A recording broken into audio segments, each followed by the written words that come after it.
네, 정말 너무너무 덥습니다. 이 주말에도 전국 대부분 지역에 폭염이 계속되고 있어서 온열 질환에도 상당한 주의가 필요합니다. 네, 폭염이 이어지는 이유, 무더위는 언제 꺾일지 맹소영 기상 칼럼니스트와 짚어보겠습니다. 안녕하십니까? 안녕하십니까? 지금 이번 주 내내 폭염이랑 열대야가 이어졌고 주말에도 너무 더워서 나들이도 엄두도 안 납니다. 왜 이렇게 더운 겁니까? 여러 가지 복합적인 원인이 있습니다. 그러니까 원인은 여러 가지인데 큰 관점에서부터 좀 들어가면 일단 지구가 뜨거워진 거죠. 네. 그러니까 보통은 이제 공기가 뜨거워졌다고 생각을 하는데 이제 추가적인 효과가 나오는 게 뜨거워진 공기로 인해서 바다도 뜨거워졌거든요. 네. 그러니까 바다는 뜨거워지게 되면 대기 중으로 엄청난 수증기를 방출을 합니다. 그래서 보통은 한 1도 올라가게 되면은 7% 정도 수증기가 늘어나는데 네. 지금 한 1.5도 안팎까지 올랐으니까 옛날보다 한 10% 정도 습도가 높아진 상태입니다. 그래서 여름 초입에는 좀 뜨겁기만 했던 더위가 덥고 습한 날씨. 그러니까 우리가 8월 달에 절정에 달하는 더위가 이제는 거의 뭐 한 달에서 그 이상으로 다가온 네. 것도 있고요. 두 번째는 좀 더위의 양상이 달라진 거죠. 과거에는 북태평양 고기압이라고 해서 바다에서 확장하는 덥고 습한 공기의 영향권이 조금 더 지배적이었다라고 하면 이제는 이보다도 더 높은 고도에 저기 티베트에서부터 확장한 더운 공기가 이 북태평양 고기압의 공기를 더 위에서 뜨거운 공기로 눌러주는 겁니다. 그러니까 그러다 보니까 이제 보통 열돔이라는 표현을 많이 쓰던데 거대한 뜨거운 공기 덩어리에서 공기가 빠지지 않고 오랫동안 이어지는 현상. 그리고 여기에다가 이제 장마의 패턴도 더위를 좀 이제 부추기고 있는데 물론 뭐 장마가 매년 다르게 나가는 패턴을 기후 변화라고 지구 온난화라고 결정 지을 수는 없지만 올해 같은 경우에는 또 이르게 끝난 장마가 덥고 습한 공기를 결국에는 일찍 강하게 불어넣고 있다라고 보시면 될 것 같습니다. 근데 눈에 띄는 게 대구가 워낙에 더워서 데프리카라고까지 불리잖아요. 그런데 대구 기온이 오히려 서울보다 더 낮은 날들이 이번엔 많더라고요. 그래서 이 서쪽 지역의 동쪽보다 더 뜨거운 이 서고 동저 형태다 이런 분석이 나오는데 이거 왜 그런 건가요? 보통 이제 기상학적으로 서고 동저라고 하면은 뭐 서쪽에 고기압, 동쪽에 저기압 뭐 이런 표현인데 여기서 이제 고는 뜨겁다 그리고 낮다 뭐 이런 표현인 것 같습니다. 지금 뭐 화면으로도 보이신 것 같은데 지금 동풍이 부는 강릉 지역은 29도예요. 지금 바람의 방향도 그렇지만 색깔 자체가 파랗다라고 하는 것은 동쪽 바다는 원래 좀 차갑고 습합니다. 그래서 강원도 동해안 지역의 바람이 불 때는 굉장히 시원한데 저 바람이 이렇게 산맥을 타고 넘잖아요. 한 해발고도 1000m 정도는 되겠죠. 보통 이렇게 산을 타고 넘을 때는 공기가 위로 올라가면 올라갈수록 한 0.6도 정도 기온이 낮아집니다. 그러면 타고 내려올 때는 다시 한 100m 정도 내려질 때마다 한 0.6도 정도도 올라가면 되지 않겠습니까? 근데 문제는 올라갈 때 떨어지는 기온보다 내려올 때 올라가는 기온폭이 더 크다는 거죠. 그래서 뭐 해발고도 한 1000m를 기준으로 했을 때 동서간의 기온 차이가 최소한 4도 정도 납니다. 그래서 뭐 여름철 서쪽보다 동쪽이 더울 때도 결국에는 태백산맥을 중심으로 어느 쪽에 바람이 부느냐에 따라 달라지는데 지금 앞서 말씀드렸던 여러 가지 복합적인 이유로 덥기도 더워 죽겠는데 이 동풍까지 야기가 되면서 특히 서쪽 지역을 중심으로는 더운 날씨인데 그나마도 다행인 게 습도까지 여기서 만약에 습도가 그나마 높지는 않아서 다행입니다라고 말씀드렸더니 뭐가 안 덥냐 더워 죽겠는데 근데 40도가 넘은 상태에서 습도까지 지난주처럼 7, 80%였다?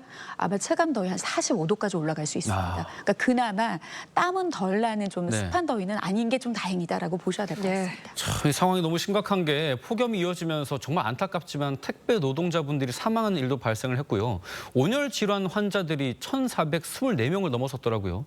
온열 질환에도 좀 여러 가지 종류가 있다고 하는데 그걸 좀 설명해 주시죠. 쉽게 말해서 제가 계속 이제 습도 얘기도 했지만 습도가 굉장히 중요한 게 뭐냐면 대기 중에 습도가 높아버리면 우리가 이제 더울 때 스스로 체온 조절을 할 수 있는 이 기능 자체에서 가장 중요한 역할을 하는 게 땀이거든요. 대기 중에 습도가 높아버리면은 내가 흘려낸 그 땀이 증발하는데 갈 곳이 없는 거예요. 내 몸에 그대로 덕지덕지 땀이 마르지 않고 붙어있게 되면은 체온 조절을 못합니다. 왜냐하면 땀이 증발하면서 그냥 증발하는 게 아니라 우리 몸의 체온을 내려주면서 이걸 보통 기화열이라고 하거든요. 내려주면서 증발하면서 놔줘야 되는 건데 습도가 그래서 높게 되면은 체감 더위는 높게 만드는 거죠. 그래서 이렇게 온열 질환 같은 경우에도 특히 이제 땀이 나느냐, 땀이 나지 않느냐의 증상을 보고선 거의 응급 조치가 필요한 열사병 같은 경우에는 땀이 나지 않아서 체온 조절이 안 돼서 계속 체온이 40도 이상 오르는 겁니다. 그러니까 이럴 경우에는 일반인들이 딱 봤을 때 의식 의식이 없는데 체온이 높다라고 하면 열사병이기 때문에 거의 119 응급실형 이제 직행이라고 보시면 되는데 이분은 좀 지치기는 지치고 의식은 없기는 하지만 땀도 어느 정도 나고 좀 체온도 어느 정도 높지 않은 상황이다라고 하면 충분한 볕을 피해서 그늘에 쉬어서 수분 섭취를 하거나 하면 나을 수 있기 때문에 온열 질환의 증상을 보이더라도 땀이 나지 않고 이로 인해서 체온 조절이 잘 되지 않는 상황들을 좀 구분해서 응급조치를 하게 된다라고 하면은 좀 도움이 될 수 있겠습니다. 네, 결국 뭐 폭염이 잡혀야지 해결되는 일일 것 같은데 이번 장마가 또 워낙 짧고 강수량도 적었더라고요. 사실상 장마가 끝난 걸로 봐야 될까요? 사실 중부지방은 기상청에서 장마가 끝나지 않았다고 이야기를 하는 거면 네. 다음 주에 장맛비가 내리기는 합니다. 네. 그러니까 보통 장마가 끝나지 않았다라고 해서 많은 사람들이 생각하는 거 뭐냐면 이제 비가 온다는 기대가 있는 거죠. 근데 제가 예전부터 중부지방 장마 끝났다고 얘기는 안 하지만 사실상 끝났다고 생각하세요라고 말했던 이유는 뭐냐면 네. 비가 체계적인 비가 더위를 식혀줄 정도의 내릴 비의 시스템이 당분간은 보이지 않아서이거든요. 예. 그렇군요. 그런데 이제 남부와 중부지방은 이런 체계적인 비는 없지만 중부지방은 다음 주에 장맛비 소식이 있습니다. 예. 그 말은 즉 이번 주에 폭염을 어느 정도 좀 누그러뜨릴 수 있을 만한 좀 시간과 양이 적당하게 내리는 체계적인 비의 형태가 내릴 가능성이 좀 높습니다. 그래서 다음 주 수요일과 목요일에 중부지방은 비 그리고 목요일과 금요일 후반에는 지금 태풍 하나가 북상될 가능성이 네. 굉장히 네. 높은 상황인데 이에 간접적인 영향으로 비 예보가 있는데요. 근데 많은 분들이 또 비 내리면 더위 끝이라고 생각을 합니다. 네. 그러니까 더위가 어느 정도 기세가 누그러진다와 덥지 않다라는 말은 굉장히 다른 개념이거든요. 그렇죠. 네. 그러니까 다음 주는 육안으로 보이는 이제 온도계의 기온은 분명하게 내려갑니다. 그런데 비가 온다라고 하는 거는 습도가 거의 100%까지 올라가거든요. 예. 그렇게 되면 기온은 30도를 살짝 웃도는 수준이지만 체감하는 더위는 여전히 35도 안팎 정도이기 때문에